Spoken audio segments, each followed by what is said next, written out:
Hello, everyone, and welcome to The LaRouche Show. This is Saturday, June 12th, 2004. My name is Marcia Mary Baker, and I'll be the host today. I'm the co-editor for Economics of Executive Intelligence Review News Service. We have a very hot topic today. I'm going to introduce our visitors in about 30 seconds, and you will have seen on the internet, you know, we're weekly on the internet at www.LaRouchePub.com. You will have seen that it's about a forthcoming mass circulation pamphlet that's being released in the United States probably no later than June 17th, and I'm going to say the title now. Mr. Lyndon LaRouche has commissioned this mass circulation document. It's called Children of Satan III, The Sexual Congress of Cultural Fascism. Now, you see that says a lot, but you're going to wonder what. I'm going to introduce our guests and say a few words and then turn it over to one of them to begin. But with me in the studio here of the LaRouche Show, we have two of the principal authors of this research document. They are involved this very day in the final touches of this so that it can go to press Monday or Tuesday. And I welcome today Jeff Steinberg. Hi. Hi, how are you, Marcia? Good. And with him, Steve Meyers. Hi, Marcia. Hi. And off-site to discuss many of the ideas and also the organizing in connection with the LaRouche campaign, we have two leaders of the International LaRouche Youth Movement here in the United States and the Western States. In Texas and Houston, Juan Torres, are you there? Yeah, hello, everybody. Hi. And in Los Angeles, Brendan Barnett. Hello, good afternoon. Good. And so we want to hear from the two of you. But first, as I said, I've announced this initiative of Mr. Lyndon LaRouche as a breaking event. Jeff Steinberg, who's sitting here, describes it as the kind of driver for shifting things strategically, right? And with that, well, I'm just going to say something about the title, because I just threw it out, and then I'll throw it over to Jeff. I want to make 2 points. There's two references in the title. One, Children of Satan. That means it discusses the bad guys. And many of you know Children of Satan 3 means you could call it the third dossier, Jeff, on what this network is that is unprecedented in history for surrounding the presidency of the United States and for perpetrating badness, right? So you'll talk about that. But the second thing is, I just should say at the outset, is that this reference to the Sexual Congress of Cultural Fascism, let's take the initials C for Congress and CF. It actually refers to a specific important pivot point in the 20th century. I guess it was 1950, that an actual capability was set up internationally, but called the Congress for Cultural Freedom. So I'm just saying that this is a dynamite historical document, need-to-know kind of thing for every citizen. And just saying that, it indicates the kind of thing we'll discuss the rest of the hour. But Jeff, why don't you take it for openers? Well, first of all, over the past week, we've already, even before the release of this report, seen some rather extraordinary developments in Washington and around the world with respect to the incredible sinking ship of state called the Bush administration. This past week, Lyndon LaRouche was describing the tumultuous events of the recent period as the beginning of a super Watergate climate. The Bush administration is now facing two immediate pressing scandals, which are of a profound criminal nature, something I would say unprecedented, perhaps in American history. There have been numerous documents leaked to the media over the last 2 weeks, particularly last week, indicating that the Bush administration at the very top, from President Bush and Vice President Cheney on down, have signed off on what represent willful commissions of war crimes. I'm talking about the torture at the Abu Ghraib prison in Iraq. Similar things have gone on in Guantanamo Bay, Cuba, at the Bagram Air Force Base in Afghanistan, and many other locations. But what's significant is that the documents have now been leaked to the media and are publicly available to Congress, indicating that there was a willful decision by top administration officials to commit what clearly constitute war crimes under the Nuremberg statutes and under the post-war Geneva Conventions. And the attempt to bypass international law, I think, can be fairly said to be something that no other administration in the history of the United States has done to such a flagrant extent. This is big, and we're just beginning to feel the repercussions of this. And we also have indications that in the immediate weeks ahead, I'd expect certainly before the Democratic nominating convention, end of July, that we'll be hearing from the grand jury and independent counsel investigation into the leak of the identity of an undercover CIA officer, Valerie Plame, the wife of former Ambassador Joe Wilson. That investigation centers around the office of Vice President Cheney. So already, even before the anticipated launching of the third of the series of Children of Satan reports from the LaRouche in 2004 campaign, we've already got a highly charged climate. And what we're going to be releasing this week with the Children of Satan 3 report on the Sexual Congress for Cultural Fascism is an expose of the political and philosophical networks that were responsible for the creation of what in today's political parlance is called the neoconservatives or the Straussians. These are the people who are now facing the docket at The Hague, the moral equivalent of the war crime trials that took place at the end of World War II for willful crimes against humanity. I should add that while up until now, Lyndon LaRouche has tended to sort of downplay the responsibility for all of this of President Bush, because he is, after all, the stupidest man to ever occupy the Oval Office. Even Mr. LaRouche, this past week, in reviewing the evidence, has said that the Nuremberg principle of knew or should have known supersedes George W. Bush's potential future insanity plea. And the fact is that as President of the United States, he was presented with clear written evidence that his administration, under his responsibility, was about to embark on torture, murder, and other war crimes of the sort that are covered by Nuremberg and the post-war Geneva Convention. So no longer is Bush, in effect, immune from prosecution on the grounds of insanity. So the report is going to tackle, as you mentioned a moment ago, the origins of the Congress for Cultural Freedom. And let me just finish up the opening remarks with just a reflection on some things that Mr. LaRouche has described to some of us on a number of occasions. The profound event that changed the direction of world history at the closing moments of the Second World War was the untimely death of President Franklin Roosevelt. I think the exact date was April 12th, 1945. Roosevelt was only 63 years old at the time, but was not in good health, and many people expected his death. And in fact, many of his own political enemies were relishing the prospects of his death and his replacement by a completely unqualified venal character in the White House, a man named Harry Truman, which signaled that the very people in the United States who had conspired against Roosevelt and had actually conspired to put Adolf Hitler in power in Germany with the intention of the war that followed, prepared to come back into power with Roosevelt's death. Now, at the time of Roosevelt's death, Lyndon LaRouche was a 23-year-old.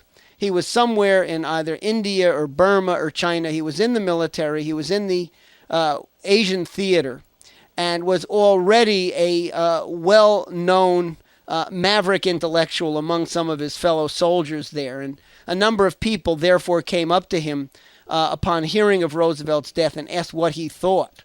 And LaRouche said, I can't say precisely, but I know this is very, very bad and that history has undergone a dramatic turn for the worst as the result of this. Well, one of the first dramatic turns for the worst was Truman's decision to drop needlessly, uselessly, the atomic bombs on Hiroshima and Nagasaki at a point that that the Japanese emperor was already prepared to surrender.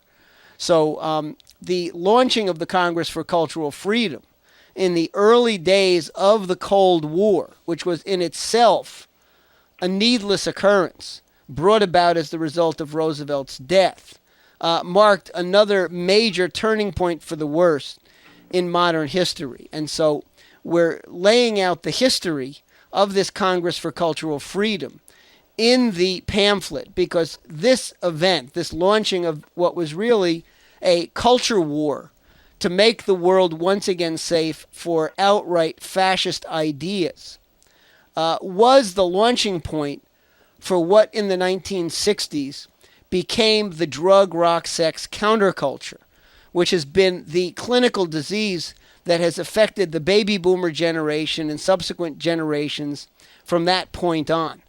So rather than merely going after this or that dirty political network in Washington, as we did very effectively with Children of Satan 1 and Children of Satan 2, in this third pamphlet, campaign document, we're going at certain very fundamental cultural axioms to where the audience or the victims charged with the disease and the crimes here is not just the neocon politicos in Washington, but it's the population as a whole, the baby boomer generation now in power in particular, who are going to really have to think long and hard about some of their most fundamental axiomatic assumptions concerning politics and culture.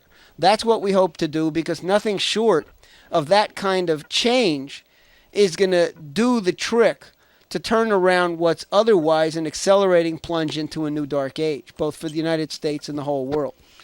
Thank you. And there is going to be a press release on this, I've heard, that Jeff Steinberg has been checking with LaRouche about. That campaign will even be releasing in advance to summarize what you're just saying. Right. And so what, and I've had the chance to read a great deal of this material, and it's like documenting the history and the networks for decades of mind control operations. And with that, let me ask right here, we can go back and forth on this and also ask Brendan and Juan to pitch in, but Steve Meyer here, among the many things he wrote for this study, is he took some figures, one of which is Henry Luce. We all know Time magazine, and Luce is dead now, but he was Mr. Time magazine, I believe, and covered decades and was a central figure in this. Do you want to throw something in on that now?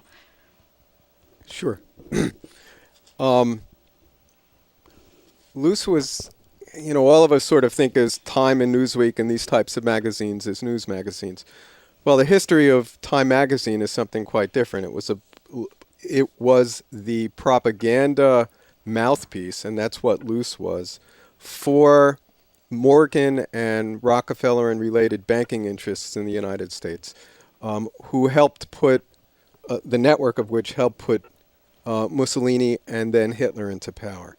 And you sort of scratch your head and say, where's the history to this? Well, it's right there in Time magazine and Fortune magazine. Luce was a member of Skull and Bones. He created Time magazine with numbers of his co-Confederates there in 1923. And I think it's interesting, Morgan funded it. Various Morgan bankers were on the board of directors of Time magazine. They gave them the startup capital. And within a matter of months, the cover of Time magazine was a celebration of Benito Mussolini's 40th birthday. And not only did they celebrate, but they thought that the American population had the interest and should celebrate along with them. And they printed an article along with it called Benito's Birthday, in which the opening paragraph congratulates Benito Mussolini and basically praises him. It says, on all sides he was praised for the great work he had accomplished, quote, for the good of Italy and for humanity. Now this is the opening salvo of what became I think a common occurrence. Mussolini was on the cover of Time magazine 5 different times. And Luce took off and toured the United States over a period of a decade. His idea was twofold. He actually promoted the synarchist idea that the Congress and the presidency was of secondary importance, and that a banking and technocratic elite were really more important because they determined policy for the nation. And he publicly would discuss these amongst business layers as he toured the United States. He also gave several speeches endorsing Mussolini, endorsing Italian fascism. And the one quote that sort of says it all, in April of 19th of 1934, he went before the Chamber of Commerce of Scranton, Pennsylvania, and he said, and I'll quote, "The moral force of fascism," I don't know how you can equate the two, but anyway, "the moral force of fascism, appearing in totally different forms in different nations, may be the inspiration for the next general march of mankind." And this is what they were committed to. By 1934, well, let's step back one second. In 1933, after Hitler came to power, Laird Goldsborough, who was the foreign news writer for Time magazine, interviewed Hitler. He interviewed Mussolini. Goldsborough was an avowed fascist, anti-Semite, and a supporter of both the Nazis and fascism in general. And he was at Time writing for at least a decade. And the Morgan interests that ran the coup, the Smedley-Butler coup against FDR, which did not succeed, Luce played a seminal role in July of 1934, which was the final phase of the coup. He devoted an entire issue of Fortune magazine to Italian fascism, to the politics, the sociology, the finance of Italian fascism. It was something unheard of.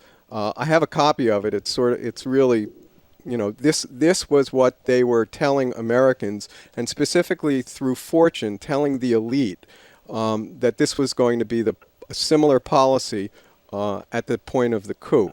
And it's something that I've noted in importance in this. So this was Luce, and by 1941, after Luce and his and the synarchists in the United States were forced with their allies in Britain to go to war to stop Hitler, Luce came out in February of 1941 with a very famous piece called The American Century, which appeared in Life magazine, which was a very long editorial that Luce signed. And it basically called for the United States and Britain together under what would become the American century, that they should rule a post-war world by any means necessary, which is what the quote that he used. And I think the importance of this is, it sort of hit me. This is February of 1941. This is just after we're mobilizing for the war. And they're already assuming that FDR won't be a problem to them, that they're projecting what their policy will be. And although Luce doesn't say it specifically in that editorial, in subsequent editorials, he calls for the preemptive nuclear bombing of Russia as a part of this policy. So the policy, this fascist policy, as Jeff was mentioning, phase one was the war. Phase two is the cultural war. And how I basically followed Luce and Luce's role in the Congress for Cultural Freedom, which is how we first began to look at this and see how it fit into this second phase of fascism. So you're looking at the post-war, promotion of the same thing, but it had to. Yeah, absolutely. In other words, the beast man that was represented in Hitler and what Mussolini did and so forth. They decided that their second front was a cultural war, which would affect the entire populations. And I think this is specifically what the Congress for Cultural Freedom was created for.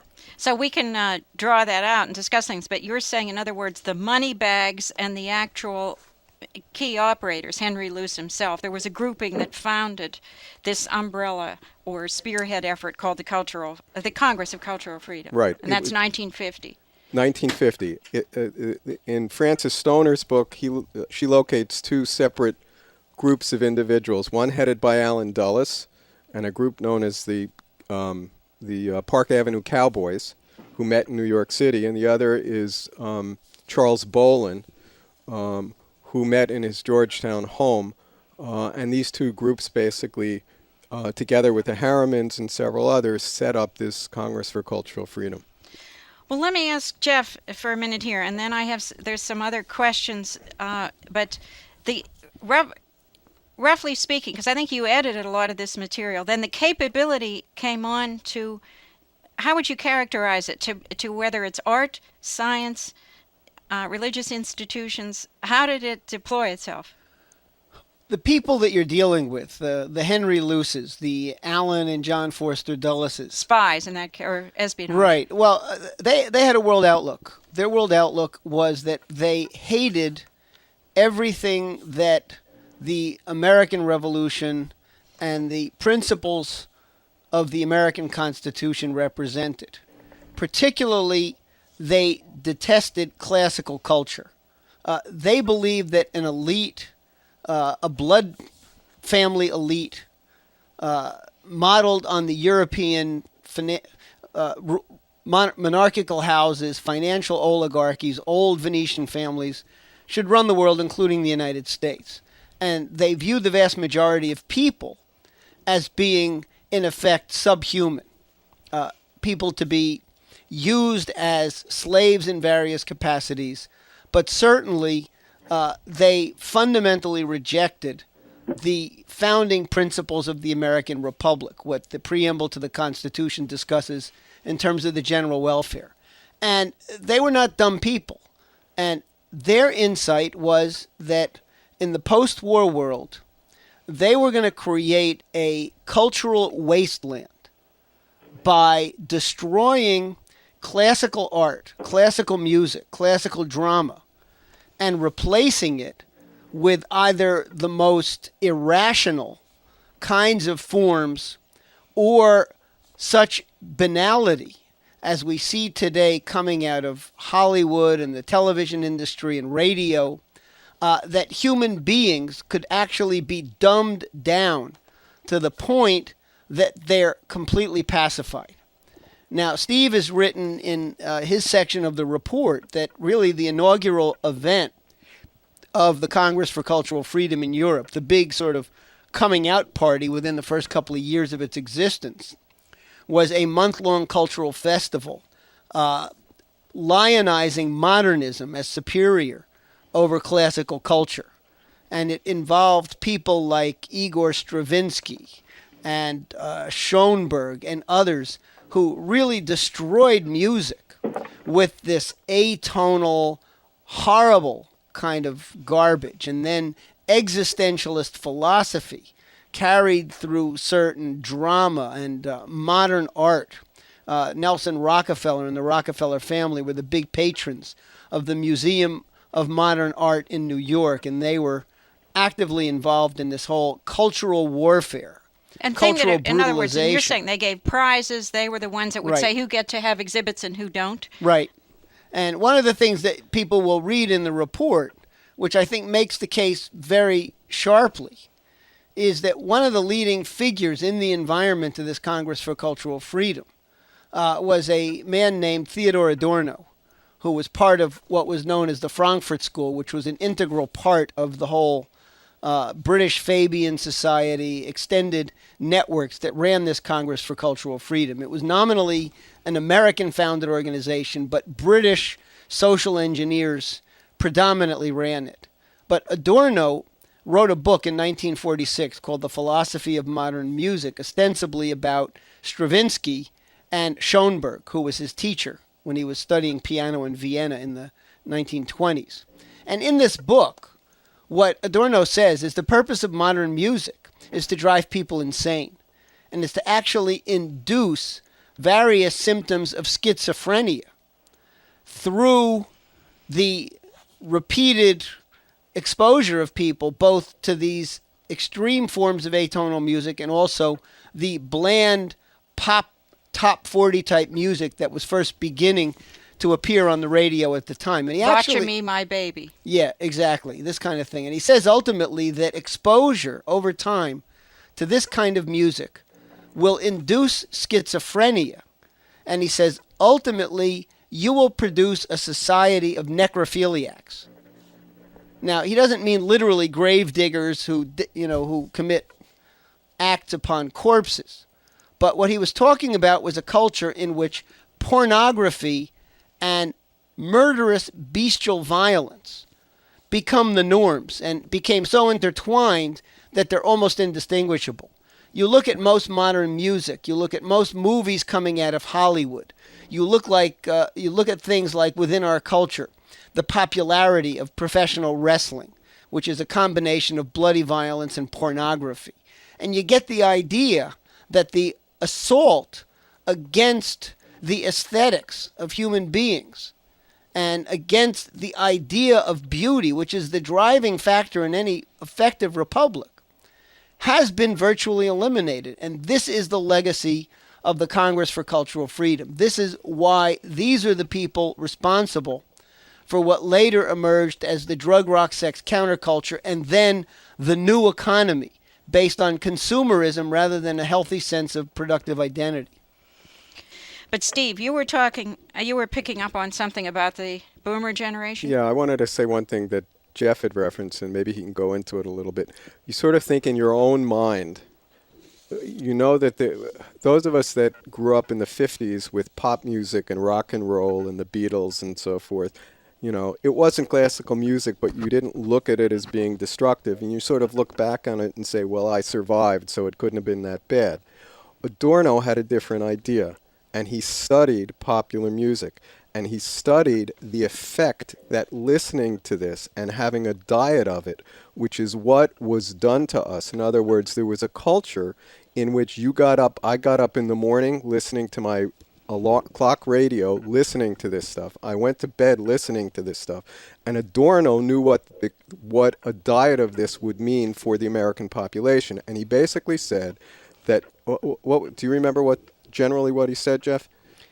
The idea was that you would lose yourself as an individual citizen who would take responsibility, and you would more or less be a member of a flock. I forget what the words that he used, which would basically be totally impotent, and that's exactly what the purpose of this music was to do. So it had a much more insidious effect on those of us who lived through it, who didn't see that at the time.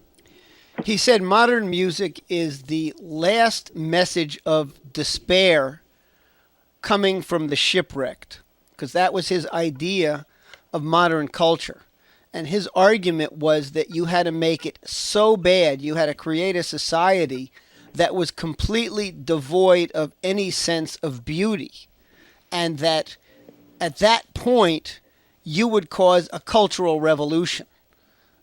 So the concept behind the Congress for Cultural Freedom was to promote exactly the kind of literally fascist culture that had brought about the Nazi rise to power in Germany. One of the most popular writers for the Congress in its publications, and somebody who went right from Weimar Germany to Hollywood, was the British intelligence official Christopher Isherwood, whose book, The Berlin Diaries, later became popularized in the Broadway show and later the movie Cabaret. Go back and look at that, and you'll see that it was a glorification of exactly the kind of drug, rock, sex, perverse counterculture that created the preconditions for fascism and for Hitler, and that was exactly what these people intended to do with their counterculture project of the post-World War II era, to erase any of the Republican legacy of the founders, of Lincoln, of FDR, from the memory of the American people as a whole. Yeah, and of course, music there, it goes without saying how powerful it is. Thank you very much, Steve and Jeff. And I want to turn to either Juan or Brendan if you have any questions, either on the history or comments or even aspects of comments you want to make about present-day organizing, like in California where we have Schwarzenegger speaking of life as a cabaret. But Brendan, do you have something first from California? Any comment or question on this? Yeah, actually, I have both a comment and a question. My first question is reading some of the history on FDR, I ran across how at a certain point FDR had somewhat of direct contact with Henry and both Clare Boothe Luce.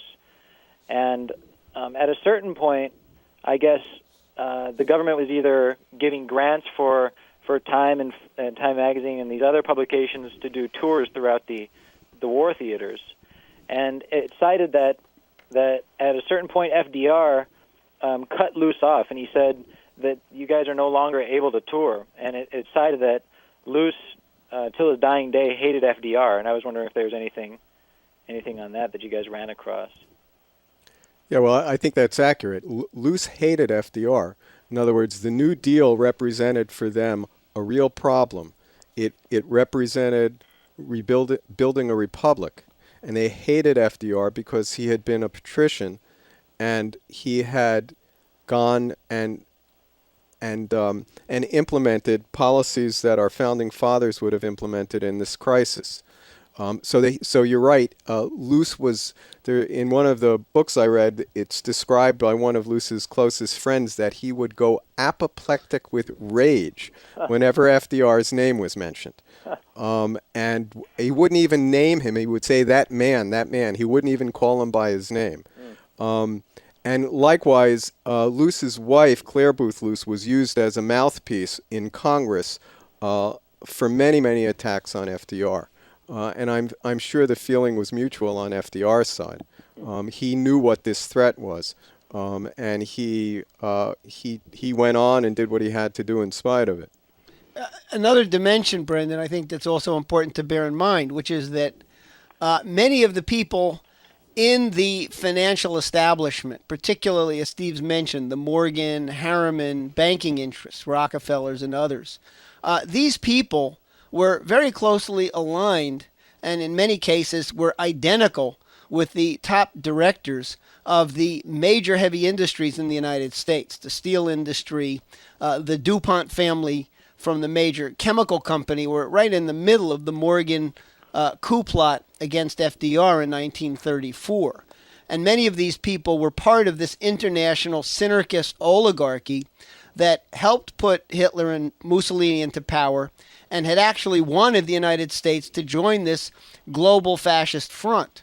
Yet these were the people who actually controlled the means of production that had to be marshaled by Roosevelt in order to mobilize for World War II. And of course, in his capacity as president, Roosevelt did extraordinary things to actually revive America's Depression-era collapsed industrial base. We virtually invented whole industries, the airplane manufacturing industry for the war, the petrochemical industry, various things like this. Yet at no point were these industrialists and bankers on the Roosevelt team. They were dragged along kicking and screaming. And at the end of the war, when we liberated Europe and got our hands on the documents of how these steel and coal and chemical and oil cartels worked, it was discovered that these American financiers and industrialists, in many cases, were the wartime partners of the Nazis and of the fascists and continued to keep the plants running on time. When there was an attempt at the end of the war to seize the assets of IG Farben, the chemical cartel behind the concentration camps and the gas chambers, it was discovered that lawyers like Allen and John Foster Dulles had negotiated cartel arrangements to where during the entire war, these German companies were, at least on paper, owned by American partners, and therefore the assets couldn't be seized at the end of the war. So Roosevelt had a real tricky situation to have to work through. He used more than anyone else in the 20th century the powers, the constitutional authorities of the presidency to make this happen. but it was by no means a situation that was easy, because the Luce crowd, the Morgan crowd, the Rockefeller crowd were more closely aligned with Hitler and Mussolini than they are with FDR. Well, I think that also raises, this isn't something special for today, but his vice president, before it was Truman, Henry Wallace, who they forced aside so Truman could be vice president, then he became Secretary of Commerce, and I know he wrote every other day against these cartels Right. till they forced him out of Secretary of Commerce ship. Right. But